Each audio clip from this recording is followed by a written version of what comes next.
Ever had that feeling of being watched? Well, I did, and it was just the beginning. It was an ordinary night, a Tuesday or a Wednesday, I can't exactly recall. I remember working late at my office, buried in stacks of paperwork, the city's lights twinkling outside my window.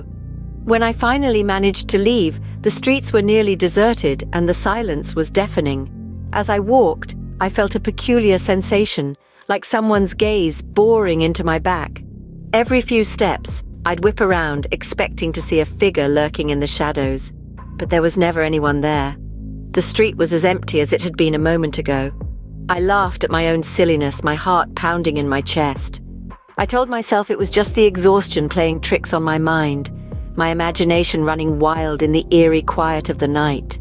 I picked up my pace, the click-clack of my heels echoing off the cold concrete, my own personal soundtrack in the silent city. As I neared my home, the feeling intensified, a constant prickling sensation at the nape of my neck. I reached into my bag, my fingers fumbling for the cold metal of my keys. I don't think I've ever been so relieved to see my front door. I locked the door behind me and sunk into the familiar comfort of my couch. I let out a sigh of relief, my heart rate slowly returning to normal. I was safe, cocooned in the warmth of my home. I convinced myself it was all in my head, a product of tiredness and too many late-night horror movies. I climbed into bed, the comforting scent of my sheets enveloping me. I closed my eyes, the events of the night fading into the background as sleep took over. I thought it was just my paranoia. Oh, how wrong I was. The following night, strange things started to happen. The house had always been serene, a place of comfort. But that night it was as if the tranquility was replaced by an uncanny silence, a silence so profound it was almost deafening. I was lying in bed, wrapped in my blanket, trying to lose myself in the realm of dreams. But then, there it was, a faint scratching sound. It was so subtle, I thought I was imagining it. But no, it persisted, growing louder, like something trying to claw its way through the walls. It was unsettling, to say the least. I held my breath, straining my ears to catch every sound. The scratching was incessant, followed by whispers, whispers so soft they were barely audible. But even though they were faint, they were distinct, as if someone was murmuring secrets into the night. They seemed to be coming from everywhere, yet nowhere. I decided to investigate. Tiptoeing across my room, I turned the doorknob, the metal cold beneath my fingers. I stepped out into the hallway. The house was still, the only sound being the erratic beating of my own heart. Room by room I checked. The living room was as I had left it. The kitchen still, the bathroom silent. But the noises, they continued, growing louder with each passing minute. I tried to locate the source, but it was as if the sounds were playing a cruel game with me, bouncing off the walls, eluding me. The whispers grew more urgent, the scratching more frantic. Yet there was nothing but the chilling silence and the darkness of the night. I returned to my room, the noises still echoing in my ears. I lay in bed, the blanket pulled up to my chin, my eyes wide open.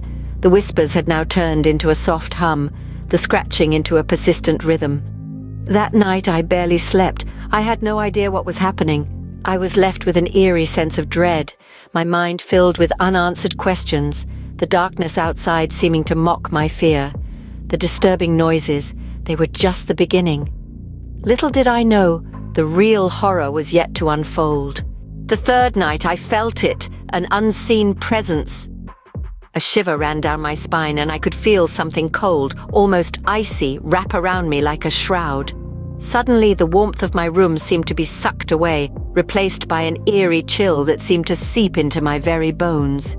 The air grew thick, heavy, as if charged with a kind of static electricity.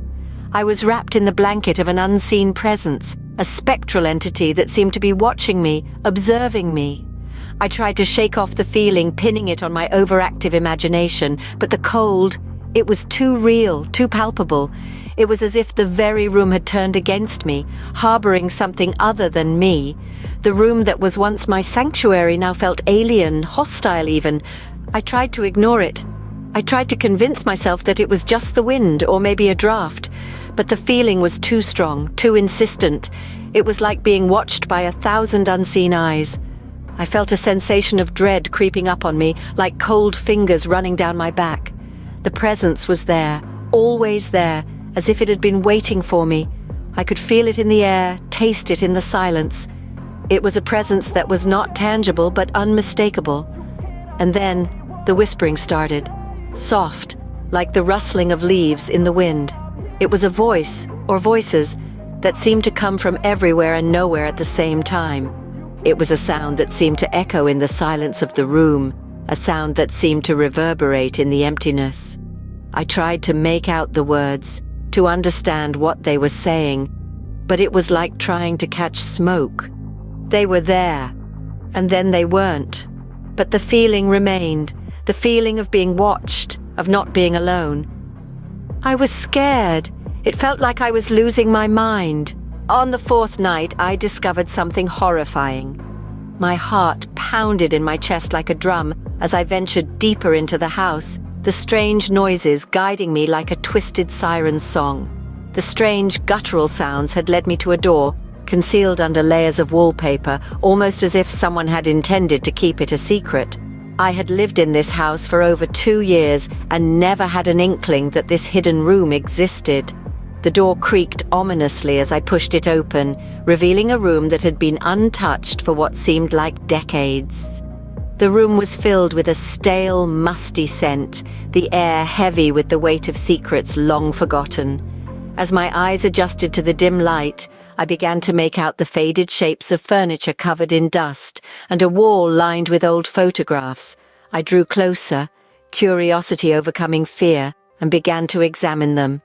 There, in black and white, were images of my house, but from an era long before I had moved in. The people in the photos were unfamiliar, their faces etched with a seriousness that was almost unsettling. There were images of family gatherings, children playing in the yard, and couples posing in front of the house. But the more I looked, the more I felt a chill creep up my spine. Something was off about these pictures, something I couldn't quite place. And then it hit me. The same woman was in every photograph, her piercing gaze following me no matter where I stood in the room. I could see her in every picture, always in the background, always watching. The realization struck me like a bolt of lightning, sending a wave of icy dread coursing through my veins. I was not alone in this house. I was living in a house with a dark past, and I didn't even know it. The chilling revelation sent shivers down my spine, the gravity of the situation sinking in. I was sharing my home with something or someone from another time. The final night, the truth came out. My heart pounded in my chest as I held the wrinkled newspaper article in my trembling hands. The black and white image showed my house, my home, under a headline that screamed of a gruesome crime from decades past. The house I thought was my sanctuary was once the stage for a heinous murder. The victims, a young couple brutally taken from the world, their spirits said to be trapped within these very walls. A cold shiver ran down my spine, my blood turning to ice in my veins.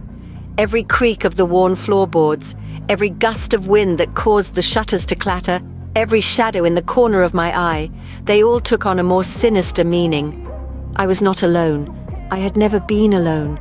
The article described the couple in vivid detail, their lives cut short in the prime of their youth. Their faces were etched into my mind, their eyes filled with a terror that mirrored my own. I could almost hear their desperate cries, their pleas for mercy that fell on deaf ears. The laughter and love that once filled this house, replaced by fear and violence. The realization was bone-chilling, a horrifying truth that I couldn't ignore. I felt their presence, their pain, their despair. They were trapped here, just as I had been, their spirits unable to find peace. The house was their tomb, their prison, and I was an unwitting intruder in their eternal rest. I decided then and there I had to leave. I couldn't stay another night in this house of horrors. I packed my belongings, my mind filled with images of the murdered couple. Every sound, every movement was amplified, the house alive with spectral energy. The feeling of being watched, the noises, the presence, it all made sense now. They were not just my imagination, they were real. As I left the house for the last time, I couldn't shake off the feeling of eyes on me, watching me, whispering in the wind, their story finally told. I thought moving out would end it all. I couldn't have been more mistaken. The eerie presence, the chilling whispers, they never ceased. Even in the new house I could feel them, hear them, as palpable as before. I'd hoped it was the old house they were tied to, but I was gravely mistaken. They were not bound to any place, they were bound to me.